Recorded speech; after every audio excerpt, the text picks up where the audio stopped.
So going back to being this set of recordings that I'm doing today,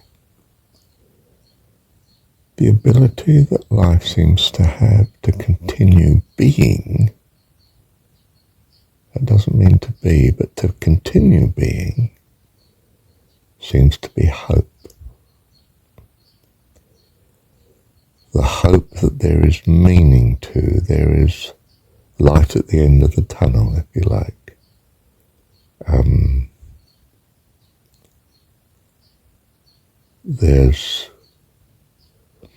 If you think of it, all our fairy stories, well, I think our stories, our fiction has good endings, great difficulties, everything in life in the story. Romance, violence, intrigue, mystery, fun, jokes, everything. And the final outcome is she marries the prince and they live happily ever after.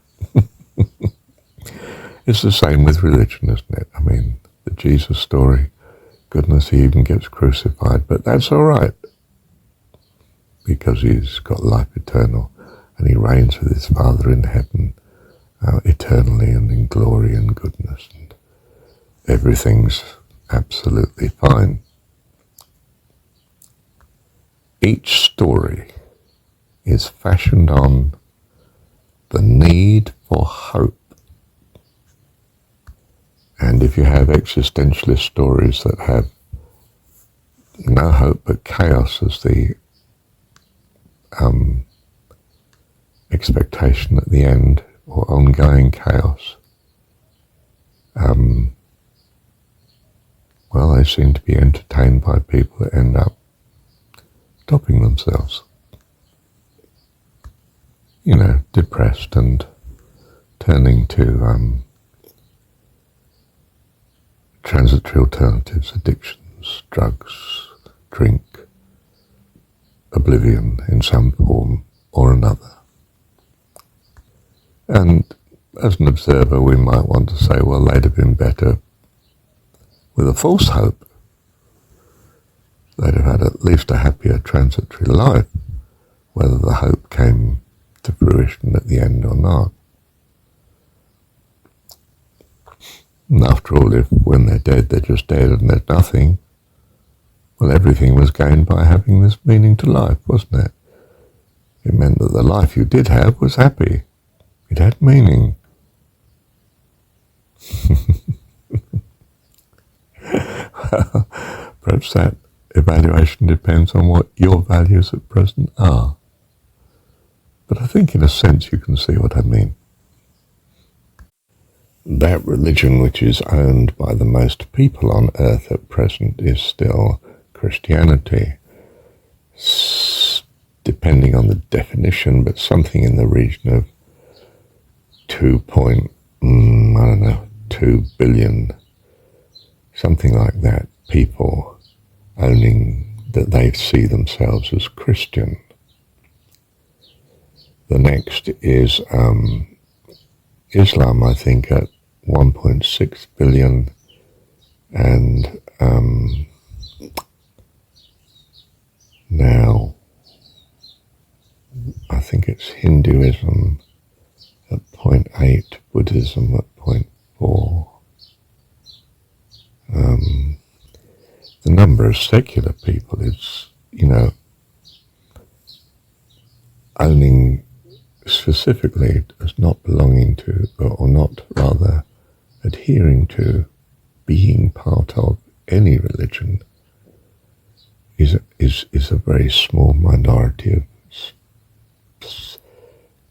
basically specifically Western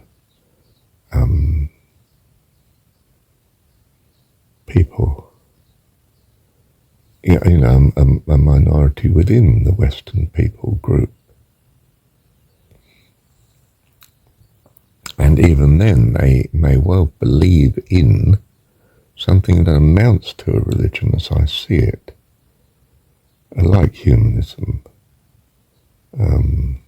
communism, these great philosophical type of belief systems. Actual existentialists tend to be rather few and diminishing. As fast as they come into existence. I don't know, that may be a contemptuous view of such. Let's not take that as gospel, all right? Don't get me wrong, it's a very understandable view in that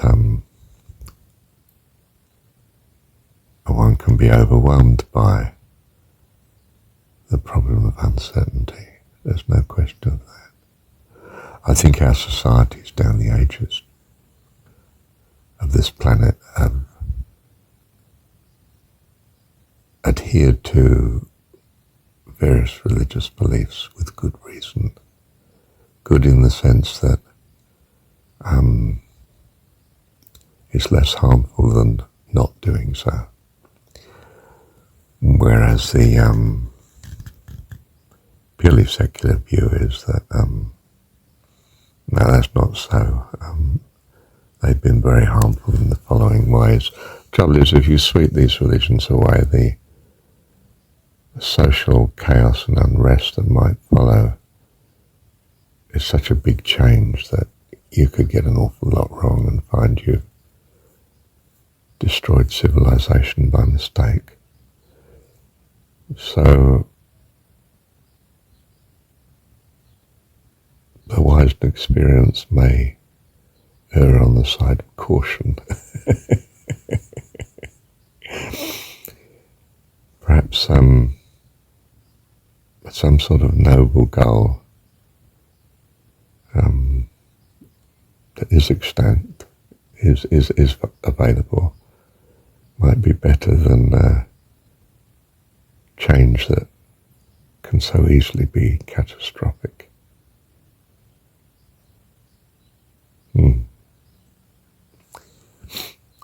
Well, that's the negative justification for the best of religion that there is. The positive justification is taste and see. Because if you find it a blessing and a joy, you're going to keep going, aren't you? I could say negatively until you don't, but for as long as you're blessed by it, you're going to keep going. Well, it seems that the planet, for whatever historic reason, has chosen Christianity. I would say wrongly compared to the Jesus story, as in the Gospels and presented by John's Gospel in particular, especially John 17. And I'm narrowing it down, aren't I, dramatically.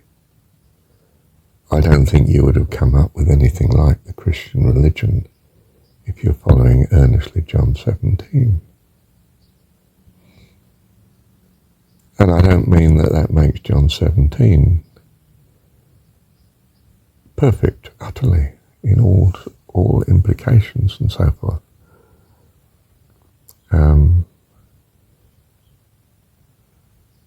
But I do think it's way up there in terms of potentially the most valuable.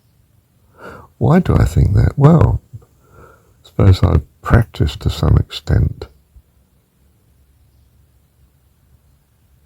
trusting in what it seems to be saying, and found myself to be very satisfied by doing so. Incredibly blessed. But honestly, whatever you find incredibly blessing to you, that's the way you should be going. For that's more important to you than any other head knowledge. It's what you've found to be of value. that you should trust and love with all your heart, soul, mind and strength, in the hope, of course, that any inadequacies will be put right by such practice. And if they're not, then you'll look round rather wider, won't you? And of course I would commend John 17 to you, but you might not be ready for that yet. Your path might be quite long, as I see it, and winding. No, I would that it wasn't. I would, of course, that you avoided a lot of heartache, a lot of difficulty. So I commend what I feel I've found. But of course you can't know that. You can only think, well, he obviously values it, but does that mean it's true? Is he deluded for some reason or other? Had a very dodgy past. Doesn't look quite the, well, good outcome, but don't know. You'll follow your values, won't you? Bless you.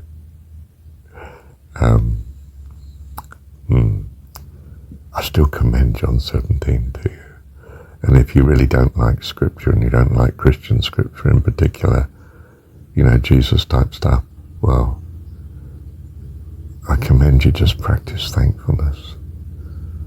I mean, if you haven't got a God, just thank Mother Nature, if you like. That's pretty close to being a God, isn't it? Just thank, what shall I say?